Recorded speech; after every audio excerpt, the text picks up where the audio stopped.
वालेकुम, welcome to my new YouTube channel. कैसे हैं आप सब? उम्मीद है आप सब खैरियत से होंगे। कभी आप लोगों ने हमारे हाल चाल तो पूछे ही नहीं, ना ही कोई व्यूज़ आए हैं। तो जल्दी जल्दी हमारे चैनल को लाइक, कमेंट और सब्सक्राइब करें और ढेर सारा प्यार दिखाएं। तो आज सहरी में बन रहे हैं अंडे और पराठे, और एक तरफ हमने अंडे बॉईल करने के लिए रखे हैं जो डाइट कॉन्शियस हैं उनके लिए। तो इसकी रेसिपी आप लोगों से शेयर नहीं करूँगी क्योंकि ये इंतहाई कॉमन डिश है। तो आप देख सकते हैं ये अंडा पराठा बिल्कुल तैयार हो चुका है और साथ ही हुई है लस्सी। मुझे पंजाब आके पता लगा कि यहाँ अगर सहरी में लस्सी ना हो तो सहरी सहरी नहीं लगती। भाई मेरे इन लॉज को तो सहरी में लस्सी लाजमी चाहिए। और साथ ही सहरी से फ्री होके नमाज़ पढ़ के अब हम बर्तन धो रहे हैं कि जैसे कि मैंने आपको अपनी पिछली वीडियोस में बताया कि हमें बर्तन साथ साथ धोने की और किचन साफ़ रखने की शुरू से ही आदत है। कुछ ये मुझे मेरे मैके से भी मिली और जब मैं अपने ससुराल आई तो यहाँ पर भी यही आदत थी। तो जी बर्तन धोते धोते आप लोगों से कुछ मौजू पे बात भी करती हूँ।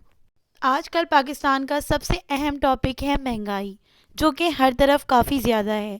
फ्रूट्स या ग्रोसरी या कहीं पर भी जाओ तो महंगाई काफ़ी ज़्यादा है। जो लोग साहिब इस्तिताअत हों वो तो अफोर्ड कर लेते हैं, लेकिन हमारे इर्द गिर्द कुछ ऐसे भी लोग हैं जो एक सब्ज़ी एक फल खाने को भी तरस रहे हैं। तो इस मुबारक महीने के सदक़े में हम जो भी साहिब इस्तिताअत हैं, हमें चाहिए कि हम ऐसे ज़रूरतमंदों की खूब ढेर सारी मदद करें। रमज़ान के महीने की तो क्या ही बात है, मतलब इसकी सुबह इतनी पुरसुकून होती है कि क्या बताऊँ आप लोगों को। बहुत सुकून मिलता है दिल को, एक ठंडक सी पहुँचती है। तो जी इस बाबरकत महीने में हमारे बर्तनों में भी ढेर सारी बरकत हो चुकी है, जो धोई चली जा रही हूँ धोई चली जा रही हूँ और ख़त्म होने का नाम ही नहीं ले रही। और सेम इफ्तार में भी इसी तरह होता है। हाँ जी, तो बर्तन अब सारे धुल चुके हैं।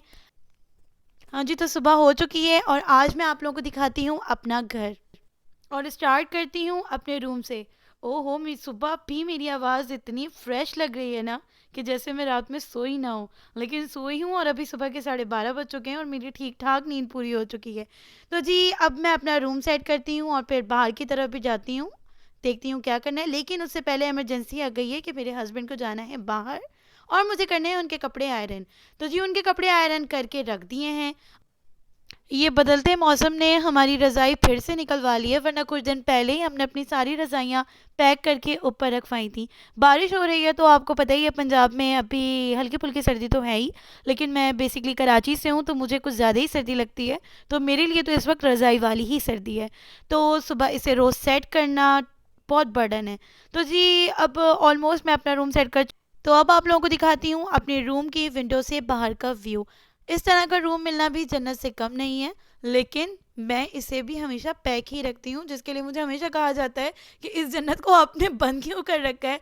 लेकिन मुझे सर्दी काफ़ी ज़्यादा लगती है, जैसा कि मैंने आप लोगों को बताया है।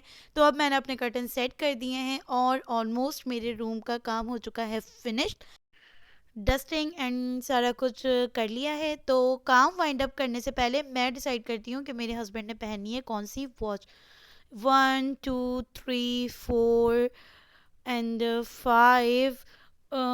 इनका कुछ पता नहीं होता है कौन सी पहने, तो ये मैं सारी ही रख देती हूँ कि उन्होंने क्या पहनना है, उनकी सारी चीज़ें सेट करके अब मैं जाती हूँ अपनी मदर इन लॉ के रूम में, क्योंकि घर तो घर होता है और एक रूम तक महदूद नहीं होता।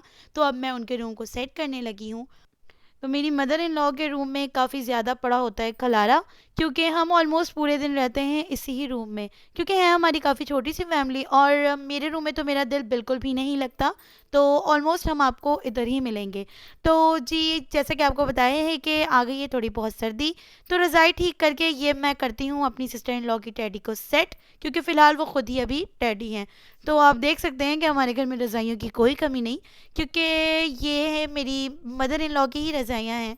तो जी उन्होंने मुझे भी, वैसे तो जहेज़ में मैके की तरफ से आती हैं ये सारी चीज़ें, लेकिन उन्होंने मुझे भी एक बहुत प्यारी सी वेलवेट की रज़ाई गिफ्ट की है, जो कि अभी मैंने आपको दिखाई है। तो जी उनके रूम को सेट करते हुए तो साथ ही साथ आपको दिखाती हूँ पूरा रूम, जो कि काफ़ी जल्दी सेट किया है ना मैंने। अब इसके बाद आप लोगों को दिखाती हूँ मैं बाहर का व्यू, जो कि इस ईयर से स्टार्ट होते हुए हमारे लॉन्च की तरफ जाता है और लॉन्च से सीधा किचन की तरफ। तो अभी हम थोड़ी देर में किचन में आ गए हैं। अब किचन में आके हम बनाने लगे हैं हमारी कैट्स का फूड। मैं तो कैट्स से काफ़ी ज़्यादा डरती हूँ, तो मेरी देवरानी ही आके आपको कैट्स के बारे में बताएंगी, क्योंकि उनकी और मेरी मदर इन लॉ की उनसे काफ़ी ज़्यादा अटैचमेंट है। अस्सलामुअलैकुम, कैसे हैं आप सब लोग। उम्मीद है सब ठीक होंगे। तो आज थक गई हैं भाभी बहुत ज़्यादा, सारा दिन का काम करके बहुत ज़्यादा थक गई थी। तो आज हमने भाई को इंसिस्ट किया कि कुछ हमें बना के खिलाएं, जो वो शिप पे बनाते थे, अपनी जॉब पे बनाते थे। तो जी ये बन रहे हमारे क्रिस्पी फ्राइड चिकन। तो ये बहुत बहुत ज़्यादा डिलीशियस थे, बहुत ज़्यादा मज़ेदार थे कि मैं बता नहीं सकती। चलें इसकी रेसिपी भी मैं आपको साथ ही बता देती हूँ। तो शुरू करते हैं। सबसे पहले हम डालेंगे सॉसेस। तो ये जा रही है इसमें सोया सॉस। तो जी अब हम इसमें डालने लगे हैं चिली सॉस। आप देख सकते हैं क्वांटिटी एज पर रिक्वायर्ड है। तो जी अब हम इसमें ऐड करेंगे विनेगर। आप देख सकते हैं ये भी क्वांटिटी एज पर रिक्वायर्ड है। अब हम इसमें तो इसे टेस्ट के लिए हम इसमें ऐड करेंगे चिकन टिक्का मसाला। अब हम इसमें अदरक और लहसुन पाउडर ऐड करेंगे। आप पेस्ट भी ऐड कर सकते हैं इसमें। तो जी अब हम इसको अच्छी तरह से मिक्स कर लेंगे ताकि मसाले वगैरह आपस में सलाम वालेकुम भी कर लें, आपस में मिलजुल लें, बैठ लें, सारी बातें शातें भी कर लें। और साथ ही मेरी मम्मा भी बीच में मसाला उंगली डाल के मसाला चेक करें कि मसाला कैसा है।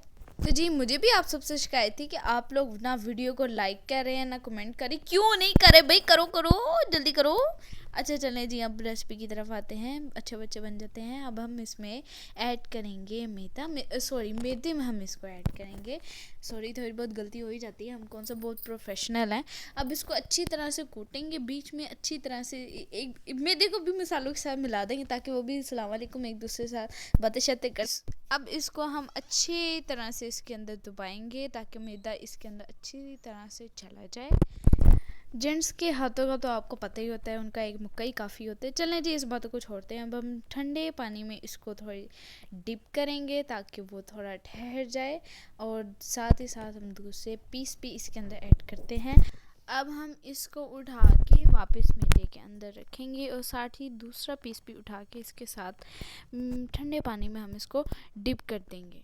और साथ ही साथ दूसरा भी उठा लेते हैं, कोई नहीं दूसरा भी उठा लेंगे। और अब मैं आपको बता दूं हम इसे इस तरह क्यों फ्राई करते हैं। वो इसलिए क्योंकि ये बाहर के क्रिस्पी जैसे क्रिस्पी होते हैं ना चिकन, बड़े चटखारे मार के हम सब खा रहे होते हैं, वो सेम इसी तरीके से बनते हैं।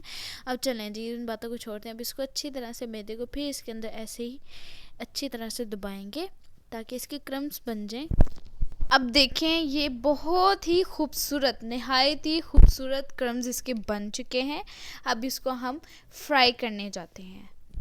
अब हम इसको गरम गरम तेल के अंदर फेंक देंगे, सुट देंगे ताकि ये अच्छी तरह से बन जाए। अब इसको हम करेंगे डीप फ्राई जब तक ये प्यारे से खूबसूरत से गोल्डन ब्राउन ना हो जाए। अब आप देख सकते हैं ये गोल्डन ब्राउन होना शुरू हो गए हैं। अब हम इसको अच्छे से चेक कर लेते हैं ये पक गए हैं। जी ये पक चुके थे अच्छे से। अब हम इसको उतार लेते हैं, मतलब डिश आउट कर लेते हैं। ये देख सकते हैं ये बहुत ही खूबसूरत, मज़ेदार, डिलीशियस और क्रिस्पी से चिकन हमारे रेडी हो चुके हैं। चलें जी अब बहुत लंबी वीडियो हो गई आज। अब हम वीडियो को करते हैं यहीं पे एंड। तब तक के लिए रखिए अपना बहुत सारा ख्याल और हमें अपनी दुआओं में याद रखिएगा। वीडियो को लाइक, कमेंट और सब्सक्राइब करना ना भूलिएगा। तब तक के लिए अल्लाह हाफिज।